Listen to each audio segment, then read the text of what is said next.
Good morning students. ನಾವು ನಿನ್ನೆ ಕ್ಲಾಸಲ್ಲಿ ಬೆಳಕು ಪ್ರತಿಫಲನ ಮತ್ತು ವಕ್ರೀಭವನ ಅಧ್ಯಾಯದಲ್ಲಿ ನಿಮ್ನ ದರ್ಪಣದಿಂದ ಪ್ರತಿಬಿಂಬ ಹೆಂಗೆ ಉಂಟಾಗ್ತತಿ ಅಂತ ಹೇಳಿ ನೋಡಿದ್ವಿ. ಅದರ ಮುಂದುವರಿದ ಭಾಗ ಪೀನ ದರ್ಪಣದಿಂದ ದರ್ಪಣ ಹೆಂಗ ಉಂಟಾಗ್ತತಿ ಅಂತ ಹೇಳಿ ಇವತ್ತಿನ ಕ್ಲಾಸ್ ಒಳಗ ಕಲಿತೇವೆ. ಫಸ್ಟಿಗೆ ಇಲ್ಲಿ 2 ಕಂಡೀಷನ್ ಬರ್ತಾವು. ಅದ್ರಾಗ ಮೊದಲನೇ ಕಂಡೀಷನ್ ಏನು, ವಸ್ತುವೊಂದನ್ನು ಅನಂತದಲ್ಲಿ ಇಟ್ಟಾಗ. ನಿನ್ನೆ ಹೇಳಿದ್ವಿ ನಿಮ್ನ ದರ್ಪಣದೊಳಗ 6 ಕಂಡೀಷನ್ ಅನ್ನ ನೋಡಿದ್ವಿ. ಯಾವ ರೀತಿಯಾಗಿ ವಸ್ತುಗಳನ್ನ ಎಫ್ ಮತ್ತು ಪಿ ನ ಮಧ್ಯೆ ಇಟ್ಟಾಗಿರ್ಬೋದು, ಸಿ ಮೇಲೆ ಇಟ್ಟಾಗಿರ್ಬೋದು, ಈ ರೀತಿಯಾಗಿ ನಾವು ಅಲ್ಲಿ ವೆರೈಟಿ ನೋಡಿದ್ವಿ. ಇಲ್ಲಿ ನಾವು 2 ಕಂಡೀಷನ್ ಅನ್ನ ನೋಡ್ತೇವೆ. ಇಲ್ಲೇನಪ್ಪ, 1ನೇ ಕಂಡೀಷನ್ ವಸ್ತುವೊಂದನ್ನು ಅನಂತದಲ್ಲಿ ಇಟ್ಟಾಗ ಯಾವ ರೀತಿಯಾದ ಪ್ರತಿಬಿಂಬ ಉಂಟಾಗ್ತದೆ ಅಂತ ಹೇಳಿ ನೋಡ್ತೇವೆ. ಮೊದಲನೇದಾಗಿ ಇದು ಯಾವುದು, ಪಿ ನ ದರ್ಪಣ. ಇಲ್ಲೇನ್ ಮಾಡ್ಬೇಕಂತಂದ್ರೆ ಒಂದು ವಸ್ತುವನ್ನ ಅನಂತದಲ್ಲಿ, ನಾವು ವಸ್ತುವನ್ನ ಏನ್ ಮಾಡಿದ್ವಿ, ಎ ಅಂಡ್ ಬಿ ಅಂತ ಹೇಳಿ ತಗೊಂಡ್ವಿ, ಒಂದು ಅನಂತದಲ್ಲಿ ಅದನ್ನ ಇಟ್ಟಿದ್ವಿ. ಅವಾಗ ಏನಾಗ್ತೈತಿ, ನಮಗೆ ಗೊತ್ತಿರೋ ಹಾಗೆ ಎ ದಿಂದ ಒಂದು ಸಮಾನಾಂತರ ರೇಖೆಯನ್ನು ಎಳಿತೀವಿ.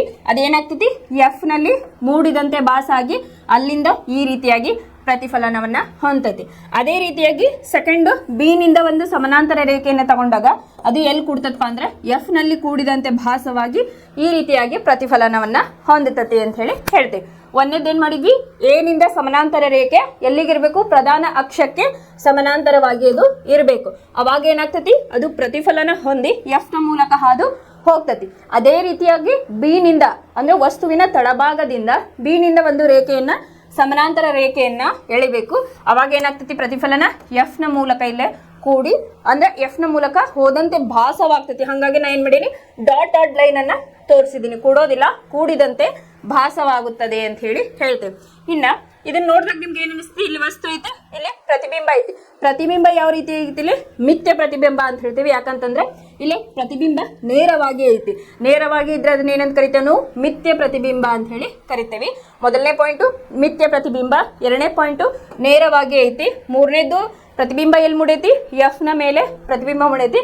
ಅದು ಎಷ್ಟು ಸಣ್ಣ ಐತಿ, ಚುಕ್ಕಿ ಗಾತ್ರದಷ್ಟು ಸಣ್ಣ ಪ್ರತಿಬಿಂಬ ಐತಿ ಅಂತ ಹೇಳಿ ಹೇಳ್ಬೋದು. ಇದಿಷ್ಟು ವಸ್ತುವೊಂದನ್ನು ಅನಂತದಲ್ಲಿ ಇಟ್ಟಾಗ. ಇನ್ನು ಸೆಕೆಂಡ್ ಕಂಡೀಷನ್, ನೆಕ್ಸ್ಟ್ ಕಂಡೀಷನ್ ಬಂದು ವಸ್ತುವನ್ನು ಪಿ ನ ಮುಂಭಾಗದಲ್ಲಿ ಇಟ್ಟಾಗ ಅಂತ ಹೇಳಿ ಹೇಳ್ತೀವಿ. ಇಲ್ಲೇ ಪಿ ನ ಮುಂಭಾಗದಲ್ಲಿ ಒಂದು ವಸ್ತುವನ್ನ ಇಟ್ಟಿದ್ದೇವೆ. ಇಲ್ಲೇನ್ ಮಾಡ್ಬೇಕೀಗ, ಒಂದು ಸಮಾನಾಂತರ ರೇಖೆಯನ್ನ ಎಳ್ಕೋಬೇಕು. ಎಲ್ಲಿಂದ, ವಸ್ತುವಿನ ತಲೆಭಾಗದಿಂದ. ಸೊ ವಸ್ತುವಿನ ತಲೆಭಾಗದಿಂದ ಬಂದಾಗ ಏನಾಯ್ತು, ಅದು ಈ ರೀತಿಯಾಗಿ ಹೋಯ್ತು. ನೆಕ್ಸ್ಟ್ ಏನ್ ಮಾಡಿದ್ರು, ಇಲ್ಲೇ ಏನಿಂದ ಇನ್ನೊಂದು ರೇಖೆಯನ್ನ ಎಳ್ಕೊಂಡ್ವಿ. ಅದು ಏನಾಯ್ತು, ಎಫ್ ನ ಮೂಲಕ ಹಾದು ಹೋಯ್ತು. ಇಲ್ಲೇ ಸೀದೊಳಗ ಅದೇನಾಯ್ತು, ಇಲ್ಲಿ ಕ್ರಾಸ್ ಆಯ್ತು. ಅದೇ ರೀತಿಯಾಗಿ ಅದೇನ ಈಗ ಏನಾಯ್ತು, ಇಲ್ಲಿ ಪ್ರತಿಬಿಂಬ ಏನ್ ರಿಫ್ಲೆಕ್ಷನ್ ಆಗ್ತದಲ್ಲ ಅದು ಎಫ್ ನ ಮೂಲಕ ಹಾದಂತೆ ಭಾಸವಾಗುತ್ತದೆ ಅಂತ ಹೇಳಿ ಹೇಳ್ತೇವೆ. ಹೆಂಗಂತಂದ್ರ ಏನಿಂದ ಒಂದು ಕಿರಣ ಏನ್ ಮಾಡ್ತು, ಈ ರೀತಿಯಾಗಿ ಸಿ ನ ಮೂಲಕ ಅದು ಹಾದು ಹೋಗ್ತತಿ. ಆಮೇಲೆ ಅಲ್ಲಿಂದನೇ ಇನ್ನೊಂದು ಬಂದಾಗ ಅದು ಕೂಡ ಹಾಗೆ ಹೋಗ್ತತಿ. ಅವಾಗ ಅದು ಪಾಯಿಂಟ್ ಎಲ್ಲಿ ಕೂಡ್ತದೆ, ನಮ್ಗ ಎಫ್ ನಲ್ಲಿ ಸೇರಿದಂತೆ ಭಾಸ ಆಗ್ತತಿ. ಆ ಪ್ರತಿಬಿಂಬ ಎಲ್ಲಿ ಕೂಡ್ತು, ಇಲ್ಲೇ ಈ ರೀತಿಯಾಗಿ ಕೂಡ್ತದೆ. ಅದಕ್ಕೆ ಎ ಡ್ಯಾಶ್ ಬಿ ಡ್ಯಾಶ್ ಅಂತ ಹೇಳ್ಕೊಟ್ಟೇನಿ. ಸೊ ಇದನ್ನ ನೋಡೋದ್ರಿಂದ ಏನ್ ಗೊತ್ತಾಗ್ತದಪ್ಪ ಅಂತಂದ್ರೆ, ಇದು ಪ್ರತಿಬಿಂಬ ನೇರವಾಗಿ ಕಾಣೋದ್ರಿಂದ ಇದನ್ನ ಮಿಥ್ಯ ಪ್ರತಿಬಿಂಬ ಅಂತ ಹೇಳಿ ಕರಿತೀವಿ. ಆಮೇಲೆ ಗಾತ್ರ, ಈಗ ನಾವು ವಸ್ತುವನ್ನ ಒಂದು ಅನಂತದಲ್ಲಿ ಇಟ್ಟಾಗ ಏನಾಯ್ತು, ಚುಕ್ಕಿ ಗಾತ್ರ ಅಂತ ಹೇಳಿ ತೋರಿಸಿದ್ವಿ. ಎಫ್ ನ ಮೂಲಕ ಎಫ್ ಅಲ್ಲಿ ಅದು ಸೇರ್ಕೋತು. ಅದೇ ರೀತಿಯಾಗಿ ಇಲ್ಲಿ ಏನಾಯ್ತಪ್ಪ ಅಂತಂದ್ರೆ ಸ್ವಲ್ಪ ಅದಕ್ಕಿಂತ ದೊಡ್ಡ ಗಾತ್ರ, ಅದ ಅಂದ್ರೆ ಚುಕ್ಕಿ ಗಾತ್ರದಕ್ಕಿಂತ ಬೆಟರ್ ಅಂತ ಹೇಳ್ತಾವಲ್ಲ, ಅದಕ್ಕಾಗಿ ನಾನು ಏನ್ ಬರ್ದೇನಿ, ಚಿಕ್ಕ ಗಾತ್ರ ಅಂತ ಹೇಳಿ ಬರ್ದೆ, ಚುಕ್ಕಿಗಿಂತ ಸ್ವಲ್ಪ ದೊಡ್ಡದು ಅಂತ ಹೇಳಿ. ಆಮೇಲೆ ಪ್ರತಿಬಿಂಬ ಎಲ್ಲಿ ಮೀಟ್ ಆಯ್ತು, ಪಿ ಅಂಡ್ ಎಫ್ ನ ನಡುವೆ ಇಲ್ಲಿ ಪ್ರತಿಬಿಂಬ ಮೂಡ್ತು ಅಂತ ಹೇಳಿ ಹೇಳ್ಬೋದು. ಇದಿಷ್ಟು ಏನಪ್ಪಾ ಅಂತಂದ್ರೆ ಇದು ಪಿ ನ ದರ್ಪಣದಲ್ಲಿ ಯಾವ ರೀತಿಯಾಗಿ ಪ್ರತಿಬಿಂಬ ಉಂಟಾಗ್ತತಿ ಅಂತ ಹೇಳಿ ನೋಡಿದ್ವಿ. ನಿನ್ನೆ ಕ್ಲಾಸ್ ಒಳಗ ನಿಮ್ನ ದರ್ಪಣದಿಂದ ನೋಡಿದ್ವಿ. ಇವತ್ತಿನ ಕ್ಲಾಸ್ ಒಳಗ ಪಿ ನ ದರ್ಪಣದಿಂದ ಯಾವ ರೀತಿಯಾಗಿ ಪ್ರತಿಬಿಂಬ ಉಂಟಾಗ್ತತಿ ಅಂತ ಹೇಳಿ ನೋಡಿದ್ವಿ. ಈಗ ಪಿ ನ ದರ್ಪಣವನ್ನ ಎಲ್ಲಿ ಯೂಸ್ ಮಾಡ್ತಾರ ಮತ್ತು ನಿಮ್ನ ದರ್ಪಣದ ಉಪಯೋಗಗಳೇನು, ಅದನ್ನ ಯಾವ ಫೀಲ್ಡ್ ನಲ್ಲಿ ಯೂಸ್ ಮಾಡ್ತಾರ, ಎದಕ್ಕಾಗಿ ಅದನ್ನ ಯೂಸ್ ಮಾಡ್ತಾರ ಅಂತ ಹೇಳಿ ನೋಡೋಣ. ಮೊದಲೇದಾಗಿ ನಿಮ್ನ ದರ್ಪಣದ ಉಪಯೋಗಗಳು. ಇಲ್ಲಿ ನಿಮ್ನ ದರ್ಪಣದ ಉಪಯೋಗಗಳನ್ನ ನೋಡ್ತಾ ಇದ್ವಿ. ಮೊದಲನೇದಾಗಿ ಇದನ್ನ ಎಲ್ಲಿ ಯೂಸ್ ಮಾಡ್ತಾರಪ್ಪ ಅಂತಂದ್ರೆ ಟಾರ್ಚ್ ಗಳಲ್ಲಿ ಯೂಸ್ ಮಾಡ್ತಾರ ಅಂತ ಹೇಳಿ ಹೇಳ್ಬೋದು. ಮೊದಲನೇದಾಗಿ ಟಾರ್ಚ್ ಗಳಲ್ಲಿ ಯೂಸ್ ಮಾಡ್ತಾರ. ಆಮೇಲೆ 2ನೇದು ತಪಾಸಣಾ ದೀಪ ಅಂತ ಹೇಳಿ ಕರಿತೀವಿ, ಅಥವಾ ಸರ್ಚ್ ಲೈಟ್ ಅಂತ ಹೇಳಿ ಕರಿತೀವಿ, ಅಲ್ಲೇ ಯೂಸ್ ಮಾಡ್ತಾರ. 3ನೇದಾಗಿ ವಾಹನಗಳ ಮುಂಭಾಗದ ದೀಪಗಳಲ್ಲಿ ಯೂಸ್ ಮಾಡ್ತಾರ. ಅಂತಂದ್ರೆ ಹೆಡ್ಲೈಟ್ ಅಂತ ಏನ್ ಕರಿತೀವಲ್ಲ, ಬೈಕ್ ಒಳಗದೆಲ್ಲ ಇರ್ತಾವಲ್ಲ, ಕಾರು ಬೈಕ್, ಅಲ್ಲೇ ಇದನ್ನ ಯೂಸ್ ಮಾಡ್ತಾರ. ಇನ್ನ 4ನೇದಾಗಿ ಮುಖದ ದೊಡ್ಡ ಪ್ರತಿಬಿಂಬ ಪಡೆಯಲು ಕ್ಷೌರ ದರ್ಪಣ, ಇವು ಏನಂತಾರ ಶೇವಿಂಗ್ ಮಿರರ್ ಅಂತ ಹೇಳಿ ಕರೀತಾರ, ಅಂಗಡಿಗಳು ಇರ್ತಾವಲ್ಲ ಕ್ಷೌರ ಅಂಗಡಿಗಳು, ಅಲ್ಲಿ ಕೂಡ ಇದನ್ನ ಯೂಸ್ ಮಾಡ್ತಾರ. ಆಮೇಲೆ ನೆಕ್ಸ್ಟ್ ದಂತ ವೈದ್ಯರು ರೋಗಿಗಳ ಹಲ್ಲುಗಳ ದೊಡ್ಡ ಪ್ರತಿಬಿಂಬಗಳನ್ನ ಪಡೆಯಲು ಯೂಸ್ ಮಾಡ್ತಾರೆ. ಅಂದ್ರೆ ಮೆಡಿಕಲ್ ಫೀಲ್ಡ್ ಒಳಗ ಹಲ್ಲಿನ ವೈದ್ಯರು ರೋಗಿಗಳ ಹಲ್ಲುಗಳ ಪ್ರತಿಬಿಂಬ ಅಂತ ಹೇಳಿ ಬರ್ದೇನೆ. ನೆಕ್ಸ್ಟ್ ಲಾಸ್ಟ್ ಒನ್, ಸೌರ ಕುಲುಮೆಗಳಲ್ಲಿ ಸೂರ್ಯನ ಕಿರಣಗಳನ್ನು ಕೇಂದ್ರೀಕರಿಸಲು ದೊಡ್ಡ ನಿಮ್ನ ದರ್ಪಣವನ್ನು ಬಳಸುತ್ತಾರೆ ಅಂತ ಹೇಳಿ ಬರ್ದಿದೆ. ಇವೆಲ್ಲ ಕಾಮನ್ ಆದ್ವಿ. ಅವು ಟಾರ್ಚ್ ಗಳಲ್ಲಿ ಬಳಸೋದಾಗಿರ್ಬೋದು, ಆಮೇಲೆ ಹೆಡ್ಲೈಟ್ ಆಗಿರ್ಬೋದು, ಸರ್ಚ್ ಲೈಟ್ ಆಗಿರ್ಬೋದು, ಇಲ್ಲೆಲ್ಲ ಕಾಮನ್ ಆಯ್ತು.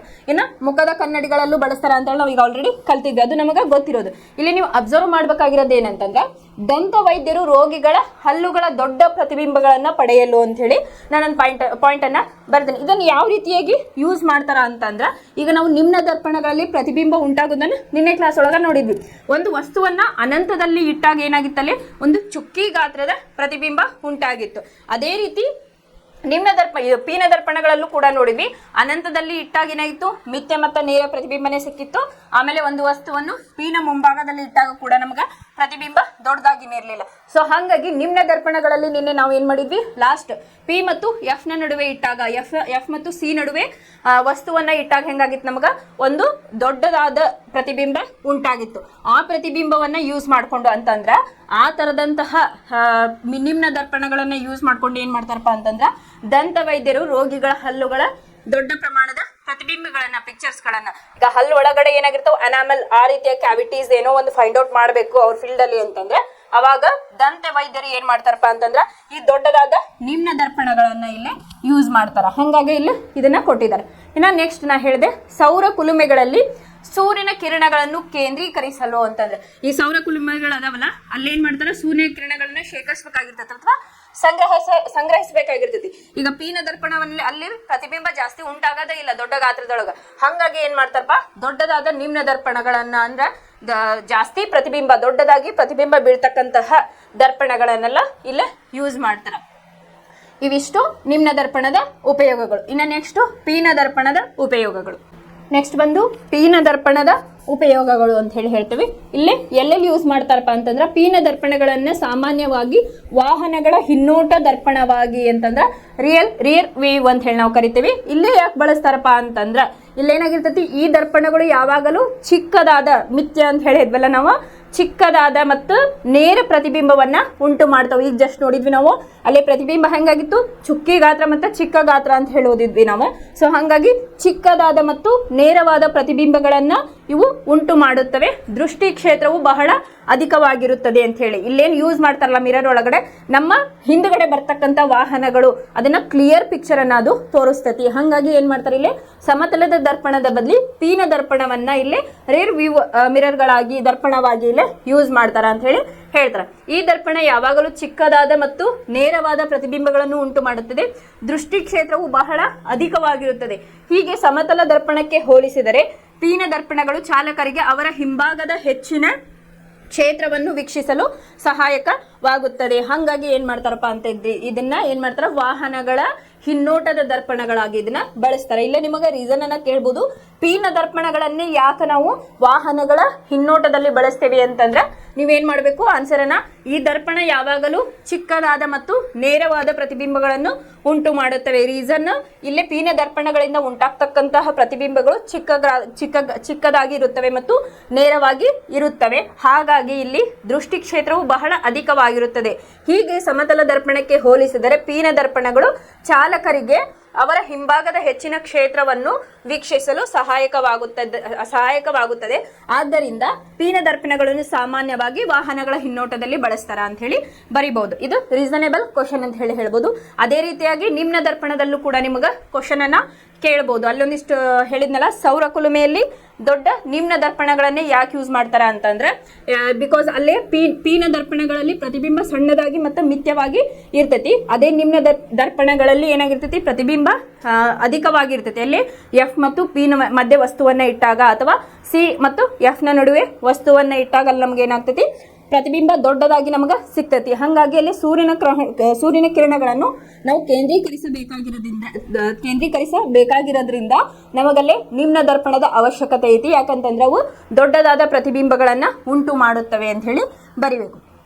ಆಮೇಲೆ ಇನ್ನೊಂದು, ಇದು ದಂತ ವೈದ್ಯರು ಹಲ್ಲಿನ ರೋಗಿಗಳ ತಪಾಸಣೆಗೆ ದೊಡ್ಡದಾದ ಪ್ರತಿಬಿಂಬಗಳನ್ನು ಬಳಸಲು ನಿಮ್ನ ದರ್ಪಣಗಳನ್ನೇ ಯಾಕೆ ಬಳಸ್ತಾರ ಅಂತ ಹೇಳಿ ಬರೋದ್ರ, ಅಲ್ಲಿನೂ ನೀವು ರೀಸನ್ ಏನ್ ಬರಿಬೇಕು, ಸೇಮ್ ನಿಮ್ನ ದರ್ಪಣಗಳಲ್ಲಿ ಪ್ರತಿಬಿಂಬ ಜಾಸ್ತಿ ಕೊಡ್ತೈತಿ, ಅಂದ್ರೆ ಪ್ರತಿಬಿಂಬದ ಸೈಜ್ ಏನಾಗಿರ್ತೈತಿ ದೊಡ್ಡದಾಗಿರ್ತೈತಿ. ಹಾಗಾಗಿ ಅಲ್ಲಿ ನಿಮ್ನ ದರ್ಪಣವನ್ನ ಯೂಸ್ ಮಾಡ್ತಾರ. ಪೀನ ದರ್ಪಣದಲ್ಲಿ ಚುಕ್ಕಿ ಗಾತ್ರ ಇರ್ತೈತಿ ಅಲ್ವಾ, ಚಿಕ್ಕ ಗಾತ್ರ ಇರ್ತೈತಿ, ಹಾಗಾಗಿ ಅದನ್ನ ಯೂಸ್ ಮಾಡೋದಿಲ್ಲ ಅಂತ ಹೇಳಿ ಬರಿಬೇಕು.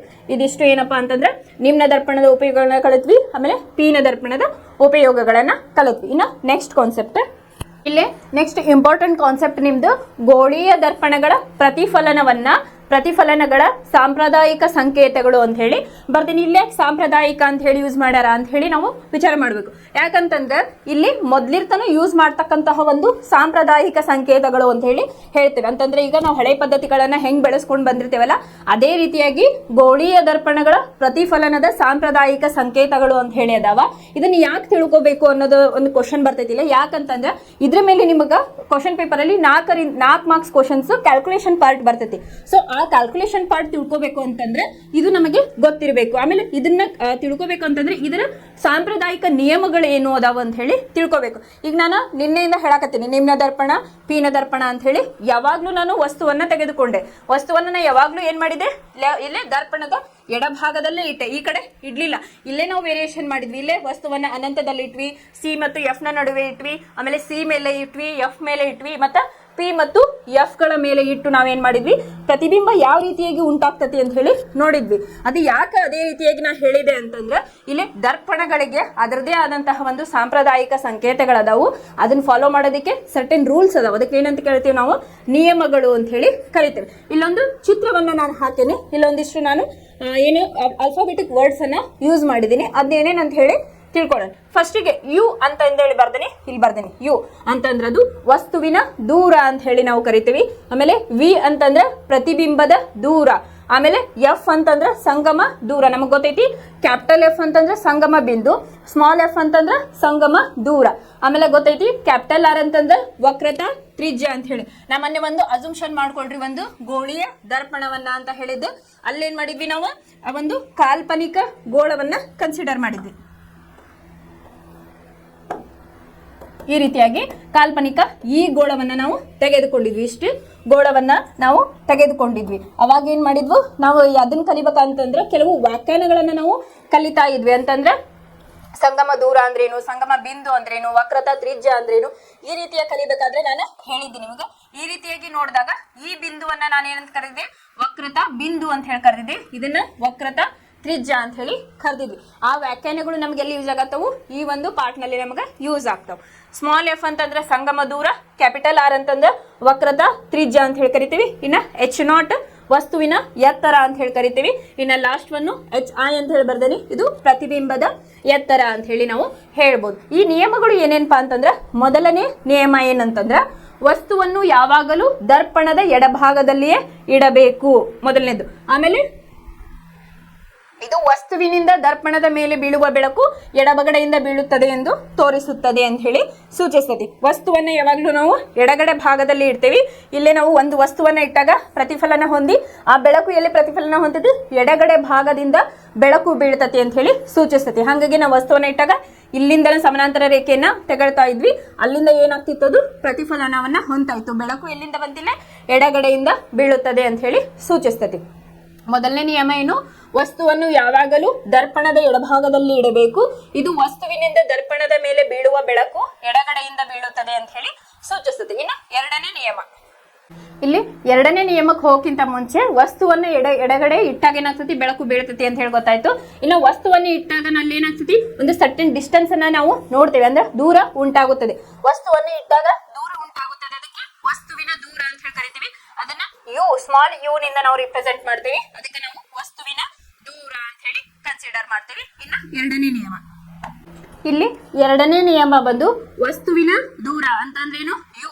ವಸ್ತುವಿನ ದೂರ ಅಂತಂದ್ರೇನು, ವಸ್ತುವಿನ ದೂರ ಯು, ಮತ್ತು ಪ್ರತಿಬಿಂಬದ ದೂರ ಅಂತಂದ್ರೆ ವಿ. ಆಮೇಲೆ ಸಂಗಮ ದೂರ, ಎಫ್ ನ ದೂರವನ್ನ ಎಲ್ಲಿಂದ ಅಳಿಬೇಕು, ನಾವು ಎಫ್ ನಿಂದ ಅಳೆಯಬೇಕು. ನಾನು ಅಲ್ಲಿ ಹೇಳಿದೆ ವಸ್ತುವಿನ ಒಂದು ದೂರವನ್ನ ಅಳಿಬೇಕಂತಂದ್ರೆ ನಮಗಲ್ಲೇ ಪಿ ನ ಮೂಲಕ ನಾವು ಅಳಿತಾ ಇರ್ತೇವೆ. ಅಂತಂದ್ರೆ ಫಾರ್ ಎಕ್ಸಾಂಪಲ್ ಇಲ್ಲೇ ವಸ್ತುವಿನ ದೂರ ಅಂತಂದ್ರೆ ಯು ಇಲ್ಲಿಂದ, ಆಮೇಲೆ ಇಲ್ಲೇ ಪ್ರತಿಬಿಂಬದ ದೂರ ಅಂತಂದ್ರೆ ವಿ ಇಲ್ಲಿ, ಆಮೇಲೆ ಸಂಗಮ ದೂರ ಎಫ್.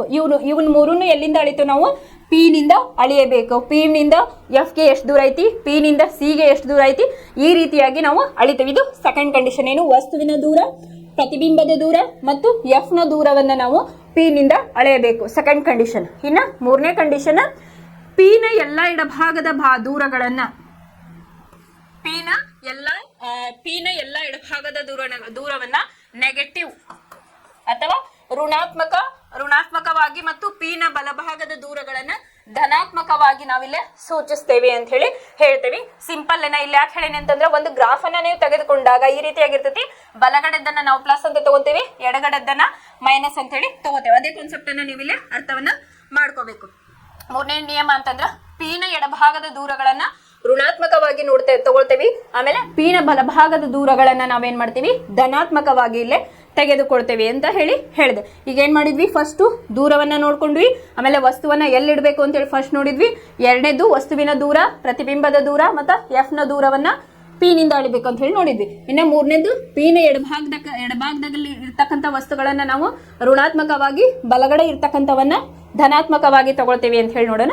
ಇನ್ನು ವಸ್ತುವಿನ ದೂರ ಮೇಲಕ್ಕೆ ಹೋದಂತೆ ಯಾವ ರೀತಿಯಾಗಿ ತಗೋತೇವೆ, ಕೆಳಕ್ಕೆ ಹೋದಂತೆ ಯಾವ ರೀತಿಯಾಗಿ ತಗೋತೇವೆ ಅಂತ ಹೇಳಿ ನೋಡೋಣ. ಇನ್ನು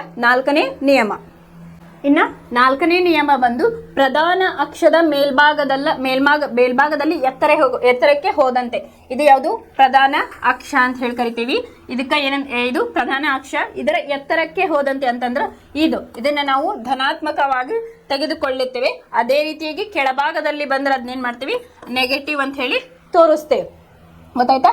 ಇಲ್ಲಿ ಪ್ರಧಾನ ಅಕ್ಷದ ಮೇಲ್ಭಾಗದಲ್ಲಿ ಎತ್ತರಕ್ಕೆ ಹೋದಂತೆ ಧನಾತ್ಮಕವಾಗಿ ಹಾಗೂ ಕೆಳಭಾಗದಲ್ಲಿ ಬಂದರೆ ಅದನ್ನು ಋಣಾತ್ಮಕವಾಗಿ ತೆಗೆದುಕೊಳ್ಳಬೇಕು. ಇದು ನಾಲ್ಕನೇ ನಿಯಮ. ಇನ್ನು ಐದನೇ ನಿಯಮವನ್ನ ನೋಡೋಣ. ಇನ್ನು ಐದನೇ ನಿಯಮ ಏನ್ ಹೇಳ್ತಪ್ಪ ಅಂತಂದ್ರ, ನಿಮ್ನ ದರ್ಪಣದ ಸಂಗಮ ದೂರ ಅಂತಂದ್ರ ಸ್ಮಾಲ್ ಎಫ್. ನಿಮ್ನ ದರ್ಪಣದ ಸಂಗಮ ದೂರವನ್ನು ನಾವು ಯಾವಾಗಲೂ ಋಣಾತ್ಮಕವಾಗಿ ತೆಗೆದುಕೊಳ್ಳಬೇಕು. ಅಂತಂದ್ರೆ ಎಫ್ ಈಕ್ವಲ್ ಟು ನೆಗೆಟಿವ್, ಋಣಾತ್ಮಕವಾಗಿ ತೆಗೆದುಕೊಳ್ಳಬೇಕು. ಮತ್ತೆ ಪಿ ನ ದರ್ಪಣದಲ್ಲಿ ಸಂಗಮ ದೂರವನ್ನು ಯಾವಾಗಲೂ ಧನಾತ್ಮಕವಾಗಿ ತೆಗೆದುಕೊಳ್ಳಬೇಕು. ಅಂತಂದ್ರೆ ಎಫ್ ಈಕ್ವಲ್ ಟು ಪಾಸಿಟಿವ್ ಅಂತ ಹೇಳಿ ತೆಗೆದುಕೊಳ್ತೇವೆ. ಇದು ಐದನೇ ನಿಯಮ. ನಿಮ್ನ ದರ್ಪಣದ ಸಂಗಮ ದೂರವನ್ನು ಯಾವಾಗಲೂ ಋಣಾತ್ಮಕವಾಗಿ ತೆಗೆದುಕೊಳ್ಳಬೇಕು. ಪಿ ನ ದರ್ಪಣದ ಸಂಗಮ ದೂರವನ್ನು ಯಾವಾಗಲೂ ಅದನ್ನು ಧನಾತ್ಮಕವಾಗಿ ತೆಗೆದುಕೊಳ್ಳಬೇಕು ಅಂತ ಹೇಳಿಲೆ ನಾವು ಕಲಿತೀವಿ. ಇನ್ನ ಎಚ್ ನಾಟ್ ಅಂತಂದ್ರೆ ವಸ್ತುವಿನ ಎಷ್ಟು ಎತ್ತರ ಐತಿ ಅಂತ ಹೇಳಿ ಕಲಿತೀವಿ. ಇನ್ನ ಎಚ್ ಐ ಅಂತಂದ್ರೆ ಪ್ರತಿಬಿಂಬದ ಎತ್ತರವನ್ನ ನಾವಲ್ಲಿ ಫೈಂಡ್ ಔಟ್ ಮಾಡ್ತೇವೆ. ಇದ್ರ ಮೇಲೆ ಒಂದಿಷ್ಟು ಫಾರ್ಮುಲಾಸ್ಗಳು ಬರ್ತಾವ, ಅದ್ರ ಮೇಲೆ ನಾವೇನ್ ಮಾಡ್ತೀವಿ, ಕ್ಯಾಲ್ಕುಲೇಷನ್ ಅನ್ನ ಮಾಡ್ತೇವೆ. ಇದಿಷ್ಟು ಏನು, ಗೋಳೀಯ ದರ್ಪಣಗಳ ಪ್ರತಿಫಲನದ ಸಾಂಪ್ರದಾಯಿಕ ಸಂಕೇತಗಳು ಅಂತ ಹೇಳಿ ಹೇಳ್ತೇವೆ. ಇವತ್ತಿನ ಕ್ಲಾಸ್ ಒಳಗೆ ನಾವೇನ್ ಕಲಿತಪ್ಪ ಅಂತಂದ್ರ, ಪಿ ನ ದರ್ಪಣದಿಂದ ಪ್ರತಿಬಿಂಬ ಯಾವ ರೀತಿ ಉಂಟಾಗ್ತತಿ ಅಂತ ಹೇಳಿ ನೋಡಿದ್ವಿ. ಈ ರೀತಿಯಾಗಿ ಚಿತ್ರವನ್ನ ಕೊಟ್ಟಿದ್ದಾರೆ. ಫಸ್ಟ್ನೇದಾಗಿ ಇಲ್ಲಿ ವಸ್ತುವನ್ನು ಒಂದು ಅನಂತದಲ್ಲಿ ಇಟ್ಟಾಗ ಏನಾಯ್ತು, ಇಲ್ಲಿ ಪ್ರತಿಬಿಂಬ ಎಫ್ ನ ಮೂಲಕ ಹಾದೋಯ್ತು. ಅಂದ್ರೆ ಎಫ್ ನ ಮೂಲಕ ಹೋದಂತೆ ಭಾಸವಾಯ್ತು, ಅಲ್ಲಿ ಪ್ರತಿಬಿಂಬ ಉಂಟಾದಂತೆ ಭಾಸವಾಯ್ತು, ಎಲ್ಲಿ, ಎಫ್ ನಲ್ಲಿ ಅಂತ ಹೇಳಿ ಕಲಿತ್ವಿ. ಆಮೇಲೆ ನೆಕ್ಸ್ಟ್ ಒನ್ ಏನ್ ಮಾಡಿದ್ವಿ, ವಸ್ತುವೊಂದನ್ನು ಪಿ ನ ಮುಂಭಾಗದಲ್ಲಿ ಇಟ್ವಿ. ಅದು ಯಾವ ರೀತಿಯಾಗಿ ಸೇರ್ತತೆ, ಆಮೇಲೆ ಮಿಥ್ಯ ದರ್ಪಣ ಮಿಥ್ಯವಾಗಿ ಇತ್ತು. ಮತ್ತೆ ಇದು ಒಂದೇದ್ರೊಳಗೆ ಚುಕ್ಕಿ ಗಾತ್ರ ಇತ್ತು, ಇಲ್ಲೇ ಸ್ವಲ್ಪ ಚಿಕ್ಕ ಗಾತ್ರ ಇತ್ತು ಅಂತ ಹೇಳಿ ನಾವು ಕಲಿತ್ವಿ. ಇನ್ನ ನೆಕ್ಸ್ಟ್ ಅದನ್ನೇ ಇಲ್ಲಿ ನಿಮ್ಗೆ ಟ್ಯಾಬ್ಯುಲರ್ ಕಾಲಮ್ ಒಳಗ ಕೊಟ್ಟಿದ್ದಾರೆ. ಇನ್ನ ಪಿ ನ ದರ್ಪಣದ ಉಪಯೋಗಗಳನ್ನ ಕಲಿತ್ವಿ. ಆಮೇಲೆ ನಿಮ್ನ ದರ್ಪಣದ ಉಪಯೋಗಗಳನ್ನು ಸಹ ನಾವಿಲ್ಲೇ ಕಲಿತ್ವಿ. ಅದಾದ್ಮೇಲೆ ಗೋಳೀಯ ದರ್ಪಣದ ಪ್ರತಿಫಲನದ ಸಾಂಪ್ರದಾಯಿಕ ಸಂಕೇತಗಳನ್ನ ಹೇಳಿದಾರೆ. ಇಲ್ಲಿ ನಿಮಗ ವಿತ್ ಗ್ರಾಫ್ ತಲೆಯಲ್ಲಿ ಇಟ್ಕೊಂಡು ನಿಮ್ಗ ಕಾನ್ಸೆಪ್ಟ್ ಅನ್ನ ಕೊಟ್ಟಿದ್ದಾರೆ. ನಾ ಹೇಳಿದ್ದಕ್ಕೂ ಇಲ್ಲಿದ್ದಕ್ಕೂ ಸ್ವಲ್ಪ ನಿಮ್ಗ ವೇರಿ ಅನಿಸ್ಬೋದು. ಅಂತಂದ್ರ ಇಲ್ಲಿ ವಸ್ತುವನ್ನು ಯಾವಾಗಲೂ ದರ್ಪಣದ ಎಡಭಾಗದಲ್ಲಿ ಇಡಲಾಗುತ್ತದೆ. ಇದು ವಸ್ತುವಿನಿಂದ ದರ್ಪಣದ ಮೇಲೆ ಬೀಳುವ ಬೆಳಕು ಎಡಗಡೆಯಿಂದ ಬೀಳುತ್ತದೆ ಅಂತ ಹೇಳಿ ಹೇಳಿದರೆ, ಇದು ಆಲ್ರೆಡಿ ಗೊತ್ತೈತಿ. ಆಮೇಲೆ ಪ್ರಧಾನ ಅಕ್ಷಕ್ಕೆ ಸಮಾಂತರವಾಗಿರುವ ಎಲ್ಲಾ ದೂರಗಳನ್ನ ದರ್ಪಣ ಧ್ರುವದಿಂದ ಅಳೆಯಲಾಗುತ್ತದೆ ಅಂತ ಹೇಳಿ ನಾವಿತ್ತು ಡಯಾಗ್ರಾಮ್ ಹಾಕಿರೋದ್ರಿಂದ ನಿಮಗ ನೆನಪುಳಿತೈತಿ ಅಂತ ಹೇಳಿ ಹೇಳಿದೆ. ಎಫ್ ಆಗಿರ್ಬೋದು, ಸ್ಮಾಲ್ ಎಫ್ ಆಗಿರ್ಬೋದು, ಕ್ಯಾಪಿಟಲ್ ಎಫ್ ವಿ ಆಗಿರ್ಬೋದು, ಮತ್ತೆ ಯು ಸಂಗಮ ದೂರ ಆಗಿರ್ಬೋದು, ಪ್ರತಿಫಲನದ ದೂರ ಆಗಿರ್ಬೋದು. ಅದನ್ನ ಪ್ರತಿಬಿಂಬದ ದೂರವನ್ನ ನಾವು ಎಲ್ಲಿಂದ ಅಳಿತೇವಪ್ಪ ಅಂತಂದ್ರ ಪಿ ನಿಂದ ಅಳಿತೇವೆ ಅಂತ ಹೇಳಿ ನಾನು ಹೇಳಿದ್ದೆ. ಇನ್ನು ಥರ್ಡ್ ಪಾಯಿಂಟ್, ಮೂಲ ಬಿಂದುವಿನ ಬಲಭಾಗದಲ್ಲಿ ಪ್ಲಸ್ ಅಕ್ಷದ ಉದ್ದಕ್ಕೂ ಅಳೆಯಲಾದ ಎಲ್ಲ ದೂರಗಳನ್ನು ಧನಾತ್ಮಕವಾಗಿ ಹಾಗೂ ಬಿಂದುವಿನ ಎಡಭಾಗದಲ್ಲಿ ಅಳೆಯಲಾದ ಎಲ್ಲ ದೂರಗಳನ್ನು ಋಣಾತ್ಮಕವಾಗಿ ತೆಗೆದುಕೊಳ್ಳಲಾಗುತ್ತದೆ ಅಂತ ಹೇಳಿ ಹೇಳಾರ. ಇಲ್ಲಿ ನೀವು ಒಂದು ಗ್ರಾಫ್ ಅನ್ನ ಕನ್ಸಿಡರ್ ಮಾಡಿದ್ರೆ ಆಗಲ್ ತೋರಿಸಿದ್ನಲ್ಲ, ಬಲಭಾಗದ್ದೇನಿದ್ರು ಧನಾತ್ಮಕವಾಗಿ ತಗೋತಾರ, ಎಡಭಾಗದ್ದೇನ್ ಮಾಡ್ತಾರ ನೆಗೆಟಿವ್ ಆಗಿ ತಗೋತಾರ ಅಂತ ಹೇಳಿ ನಮ್ಗೆ ಗೊತ್ತಿಲ್ಲ. ಎಕ್ಸ್ ಅಕ್ಷ ವಾಯ್ ಅಕ್ಷ ಅಂತ ಹೇಳಿ ಆ ರೀತಿಯಾಗಿ ಕನ್ಸಿಡರ್ ಮಾಡ್ರಿ. ಇದು ಕನ್ಫ್ಯೂಸ್ ಆದ್ರೆ ಒಂದು ಗ್ರಾಫ್ ಅನ್ನ ಸೈಡಿಗೆ ಹಾಕೊಳ್ರಿ. ಬಲಗಡೆ ಇದ್ದಿದ್ದು ಧನಾತ್ಮಕ, ಎಡಗಡೆ ಇದ್ದಿದ್ದು ಋಣಾತ್ಮಕ ಅಂತ ಹೇಳಿ. ಅದನ್ನ ನೀವು ವಾಯ್ ಅಕ್ಷವನ್ನ ತಗೊಂಡಾಗ ಮೇಲ್ಗಡೆದ್ದು ಧನಾತ್ಮಕ, ಕೆಳಗಡೆದ್ದು ಋಣಾತ್ಮಕ,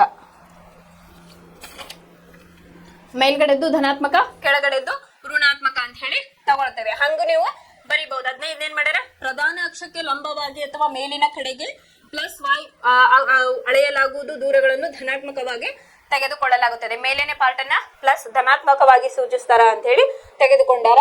ಕೆಳಗಿನ ಬದಿಯ ಪ್ರಧಾನ ಅಕ್ಷಕ್ಕೆ ಲಂಬವಾಗಿ ಅಥವಾ ಕೆಳಗಿನ ಬದಿಯ ಕಡೆಗೆ -y ಅಥವಾ ಋಣಾತ್ಮಕವಾಗಿ ತೆಗೆದುಕೊಳ್ತಾರ ಅಂತ ಹೇಳಿ ಬರಿಬಹುದು ನೀವು. ಇವಿಷ್ಟು 5 ನಿಯಮಗಳನ್ನ ಕಲಿತ್ವಿ. ನಾಳೆ ಕ್ಲಾಸ್ ಒಳಗೆ ಇದ್ರ ಮೇಲೆ ಸಟ್ಟೇನು ಕ್ಯಾಲ್ಕುಲೇಷನ್ ಅನ್ನ ನೋಡೋಣ ಅಂತ.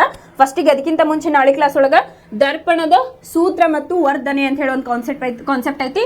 ಇದನ್ನ ನೋಡ್ಕೊಂಡು ನಾವೇನ್ ಮಾಡೋಣ, ಇದರಿಂದ ಒಂದು ಫಾರ್ಮುಲಾ ಬರ್ತೈತಿ, ಅದನ್ನ ಯೂಸ್ ಮಾಡ್ಕೊಂಡು ಯಾವ ರೀತಿಯನ್ನ ನಾವು ಕ್ಯಾಲ್ಕುಲೇಷನ್ ಪಾರ್ಟ್ ಅನ್ನ ನೋಡ್ಬೋದು ಅಂತ ಹೇಳಿ ನೋಡೋಣ ಅಂತ. ಧನ್ಯವಾದಗಳು.